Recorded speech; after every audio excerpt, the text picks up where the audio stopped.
Mesdames, Messieurs, bonjour ou rebonjour. Merci de participer à cette seconde conférence du Salon Documation. On va vous parler de dématérialisation, comment traiter la dissymétrie des flux pour optimiser vos processus.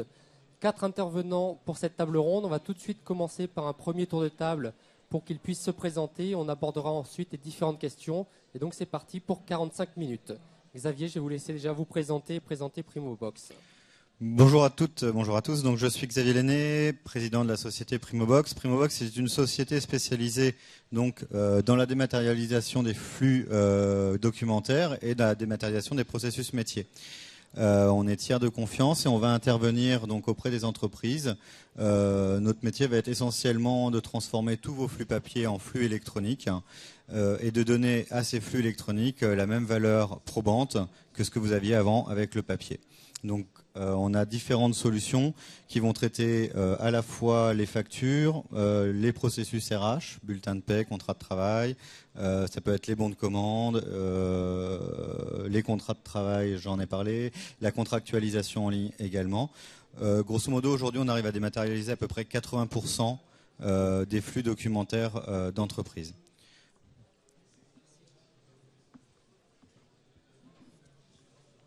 Donc bonjour, donc moi je suis Gilles Moujard de la société Micropole.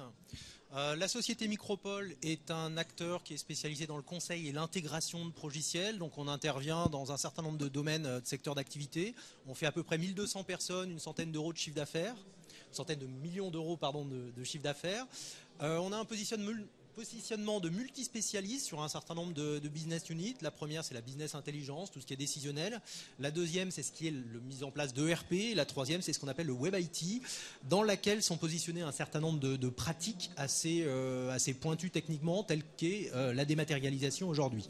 Donc moi, par rapport à la dématérialisation, j'interviens sur un certain nombre de domaines, que ce soit la dématérialisation de documents tout à fait basiques, dématérialisation des échanges entre différents acteurs ou la dématérialisation des processus métiers dans leur ensemble.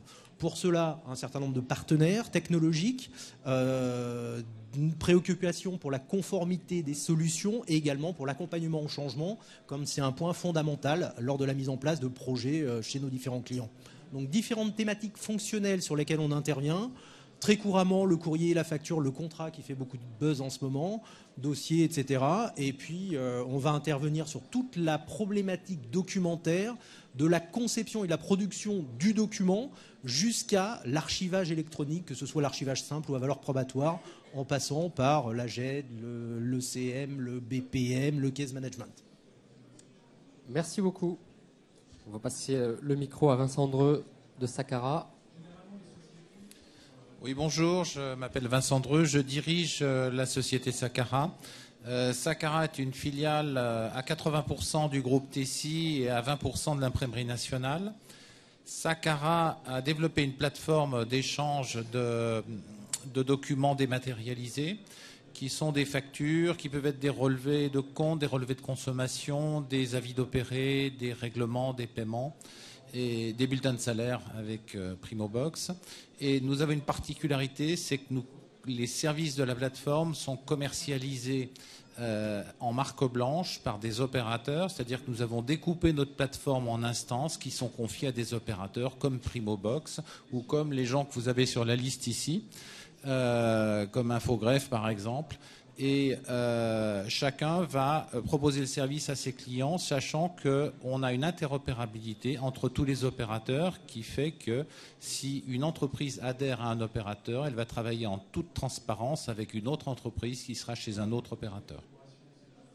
Merci beaucoup. Donc on voit également les partenaires. On va laisser maintenant la parole à Rui Guerra pour présenter Efolia. Merci, bonjour. Rui Teixeira-Guerra, je suis un des cofondateurs de la société Efolia, que nous aimons appeler un opérateur d'écosystème d'échange documentaire.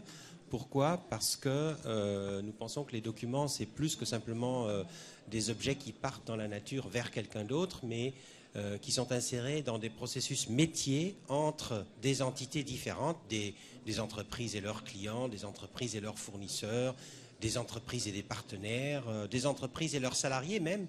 Et que ce qui est important, c'est de reconnaître que les deux parties de l'échange ont une relation avec une durée dans le temps, ont des processus métiers entre eux, et que le document en fait s'insère dans des processus métiers qui avant étaient papier et aujourd'hui sont de plus en plus dématérialisés. Donc on traite plusieurs domaines métiers, la dématérialisation, pas que du bulletin de paye, en fait, qui n'est qu'une petite partie de la RH, mais de la totalité de la RH, du contrat de travail aux problématiques de notes de frais ou d'intéressement participation. On traite aussi des problématiques de facture électronique, de mandat immobilier ou d'achat, et de plusieurs autres domaines métiers qu'on développe au fur et à mesure, mais toujours dans une optique d'industrialisation de processus métiers d'échange à valeur probante et en tant que tiers de confiance. Merci beaucoup pour ce premier tour de table. Donc on va aborder deux parties. On va faire un premier point sur justement les relations dématérialisées. On parlait des applications métiers à l'instant. Et dans un second temps, sur les problématiques de dissymétrie et évidemment les solutions pour y remédier. Alors Xavier, je vais vous laisser la parole pour commencer sur la première partie, sur justement témoigner sur ce grand bond en avant des relations dématérialisées. Ça, on le verra ensuite. Il n'y a pas de slide en fait. Le grand bond en avant des relations dématérialisées, il est extrêmement simple à expliquer. Tout simplement, aujourd'hui, on a des technologies qui sont matures, qui sont capables de fonctionner ensemble. C'est notamment le grand métier de Primobox, justement, où on va agréger différentes technologies pour permettre aux entreprises d'accéder facilement à l'ère de la dématérialisation. Là où avant elles devaient faire appel elles-mêmes à différents opérateurs, là aujourd'hui on a des systèmes qui permettent d'agréger ces différentes technologies et d'avoir juste à se brancher pour dématérialiser ces documents. Ça c'est je dirais un des premiers points qui permet effectivement d'aujourd'hui de constater une forte évolution des projets de dématérialisation dans les entreprises. Le deuxième point, je crois, c'est l'avènement du SaaS, tout simplement, le Software as a Service. C'est-à-dire que toutes ces applications sont aujourd'hui disponibles en ligne. L'entreprise n'a plus à gérer la maintenance de ces applications, n'a plus à gérer le côté juridique. Notre métier repose aujourd'hui, et le métier de l'ensemble des acteurs de la dématérialisation intègre l'assistance juridique, c'est-à-dire que c'est nous qui prenons en charge le fait que nos plateformes doivent être conformes avec les différentes normes et les différentes réglementations en la matière.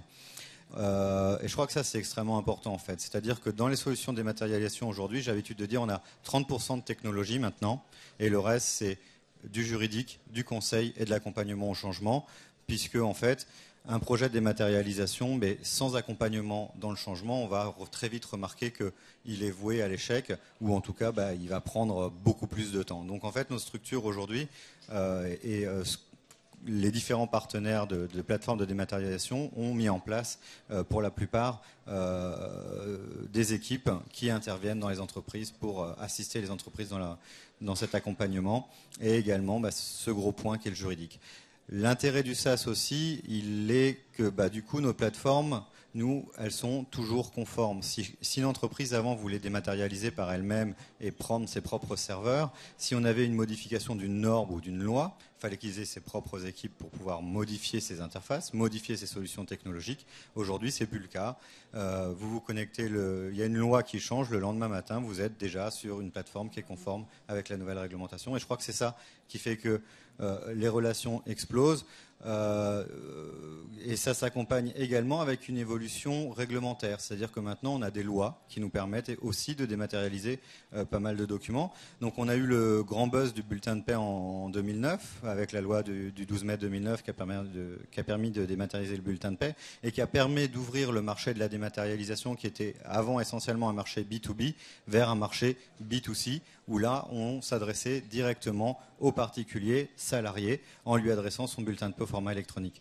Voilà en quoi, en tout cas, aujourd'hui, on peut dire que le marché de la dématérialisation est un marché en très forte croissance et qu'on a un très grand bond en avant des relations dématérialisées, à la fois avec ses partenaires entreprises, mais aussi désormais avec ses salariés ou ses clients particuliers. Merci. Alors, on va faire participer Rui sur ce premier point. Déjà, un point sur le marché en très forte croissance. Est-ce que vous partagez ce point de vue? Et puis, est-ce que c'est en forte croissance pour tout type d'entreprise? Oui, je crois effectivement qu'il y a une grande transformation. Je travaille dans l'EDI et dans les échanges dématérialisés de documents depuis une quinzaine d'années.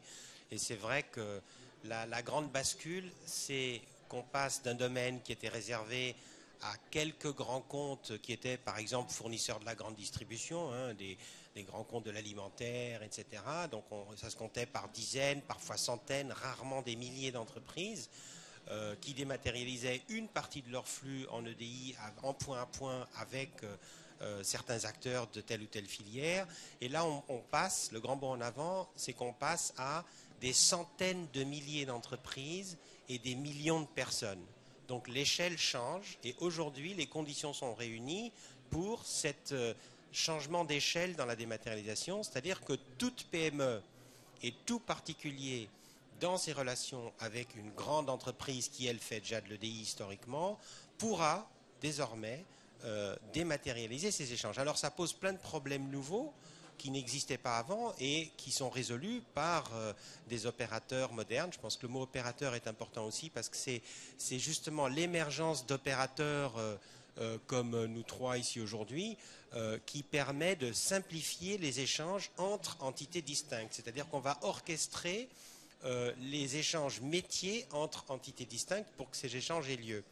Il y a une autre bascule, à mon sens, c'est que historiquement, les échanges étaient plutôt des échanges de données techniques, c'est-à-dire qu'il y avait un fichier qui arrivait et qui était inséré dans une application métier bien précise dans une entreprise. L'approvisionnement, la logistique, etc. Ou la comptabilité pour la facturation. Aujourd'hui, il y a de multiples domaines métiers entre entreprises. Il y a des dizaines, des centaines, des milliers de types de documents qui sont échangés entre entreprises ou entre une entreprise et un particulier. Par exemple, toute la RH, les relations bancaires, les relations en assurance. Et ces processus métiers sont beaucoup plus riches que simplement une donnée technique. Il y a des documents qui sont préalables à la relation. Il y a des documents pendant la relation. Il y a des notifications, des courriers. Tous ces documents ont vocation à échanger. Et donc, on est vraiment dans un processus métier avec N documents entre deux parties ou plus. Parce que parfois, il n'y a pas que deux parties, il y en a 3, il y en a 4. Et donc, l'orchestration de ces processus métiers maintenant entièrement électroniques, faite par des opérateurs qui traitent le processus métier, est un des grands changements. Merci. Je vais vous laisser réagir, Vincent Dreux. Pour moi, le grand bond en avant, il est assez simple à comprendre. Il n'y a qu'à vous regarder, vous, dans vos comportements. À titre personnel, en quelques années, vous avez modifié votre comportement et vous vous servez d'Internet pour acheter, pour vendre, pour télédéclarer vos impôts, pour gérer votre compte bancaire et payer, pour gérer vos rapports avec l'administration. Et en fait, brutalement, vous vous êtes mis à utiliser des échanges électroniques à la place d'échanges papier pour la grande majorité de vos actes administratifs au quotidien. Alors, ce comportement individuel, n'oublions pas par exemple qu'il y a eu 9 millions de personnes qui ont déclaré leurs impôts l'année dernière sur Internet, ce qui est absolument colossal. Ce comportement, on en a vu la transparence et la transposition au niveau des toutes petites entreprises où on a une osmose directe entre le comportement individuel et le comportement professionnel. Donc, brutalement, on voit arriver vers nous des petites entreprises qui étaient totalement exclues des échanges électroniques jusqu'à maintenant, avec des chefs d'entreprise qui sont prêts à basculer du jour au lendemain parce que pour eux, c'est devenu quelque chose de complètement naturel. Et contrairement à ce qui s'est passé depuis sur une quinzaine d'années, ce sont les grandes entreprises qui ont pris énormément de retard parce que pour pouvoir mener des projets d'échange électronique, elles ont besoin de mener de vraies conduites du changement et de vraies conduites des processus métiers qui dirigent ces échanges. Donc en fait, le marché s'est renversé, le bond en avant se crée parce que les petits sont disponibles et sont prêts à faire. C'est les grands qui ont pris un petit peu de retard et ce retard va être comblé en 2 ou 3 ans probablement. Merci beaucoup. Alors Gilles Moujard, je vous laisse réagir pour terminer ce tour de table. Alors moi j'aime bien les aspects philosophiques et altruistes de la dématérialisation, mais c'est pas le nerf de la guerre en fait.